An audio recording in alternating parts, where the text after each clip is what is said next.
Hey friends, welcome back. It's Bailey again. We're gonna be doing another landing video. This time it's gonna be 2-point landings, which basically means I'm only gonna be landing with the two main wheels. Your goal for these kind of landings is to land and not let the tail of the aircraft touch the ground for as long as you can or as long as you want, kind of thing. Some reasons you might wanna learn this technique is it helps you learn your elevator and rudder control. I'm gonna go ahead and demonstrate how this exactly works. So, say you're flying your plane. You're flying it, and your goal is to hit the ground and only let your main wheels touch, unlike what I just did there. So just boop, and you want them to ride on the ground like that. And then you're using, let me grab my remote here. All right, so you're using elevator to control the pitch of your tail when you're on the ground.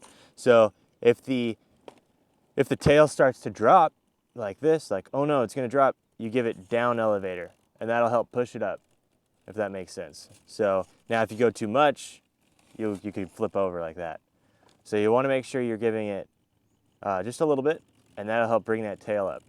And then if it starts to go up too far, you give it up elevator.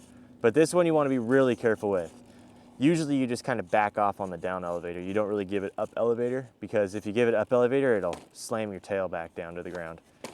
All right, so to start, you always want to make sure you have a really good approach. Make sure that you feel confident, you're a good distance away, a good altitude, and then, then you just come in all nice and smooth as possible, and then you don't let that tail touch. And you give it almost as soon as your main wheels hit the ground.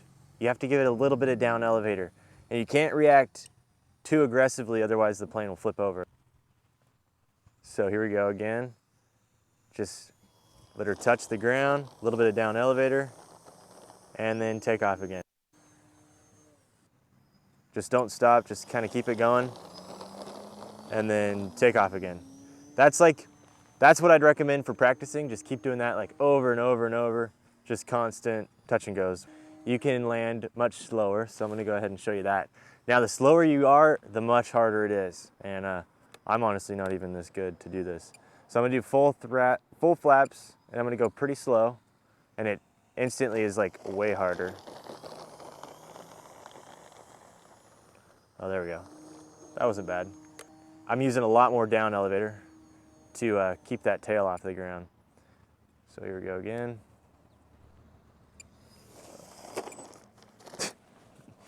That's what happens when you use too much down elevator. All right, so now I'm gonna land without flaps for whatever reason and show you it's a lot faster. Here we go. Oh, can't even touch the ground.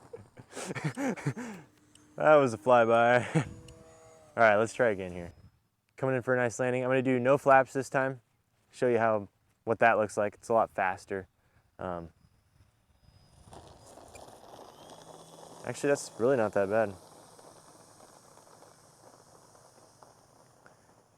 Woo! Held that for a while. Another thing is, if you guys do, so I'm using the rudder to help it track straight, right?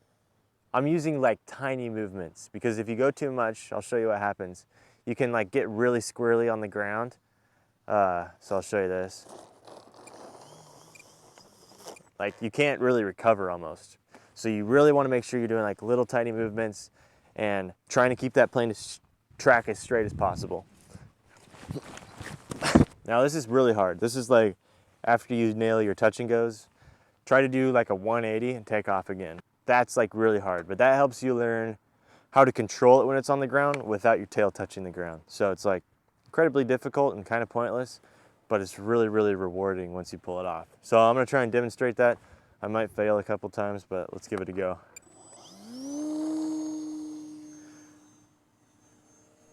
So same thing as before. Make sure you have a really good approach. And I'm gonna go ahead and land with half flaps. And just come in like you normally would. Let her touch down. And then start giving her rudder to turn around.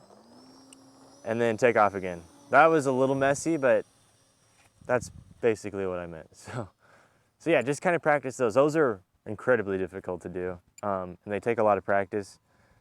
It also depends on like what plane you're flying with.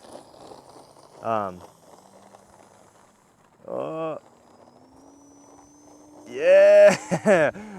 So it also depends on what kind of plane you're flying with. A lot of planes, it could be even more difficult than the Fun Cub is.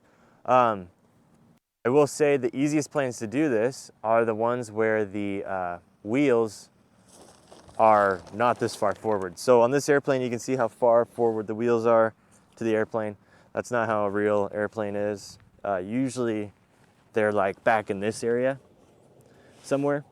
This airplane is actually incredibly like squirrely on the ground because it's like behind the CG is what they say, behind the center of gravity. Or no, they're forward of the CG. So it makes it really squirrely. If I had moved those wheels back, it'd probably be a lot easier.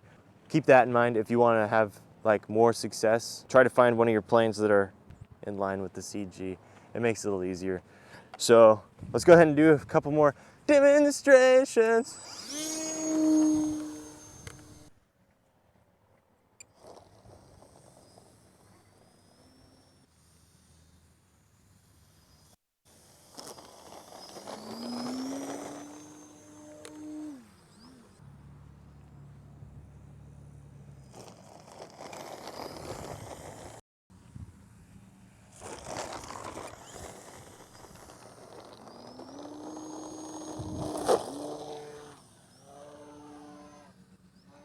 I don't think I like that.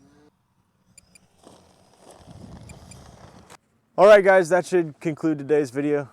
Thanks a lot for watching. I hope you guys learned something. Hopefully I did a good enough job explaining how that all works. But yeah, just start practicing this and see how good you can get. It's a lot of fun once you can start nailing these landings consistently. So I hope you guys learned something. Thanks again for watching, and leave a like and a comment.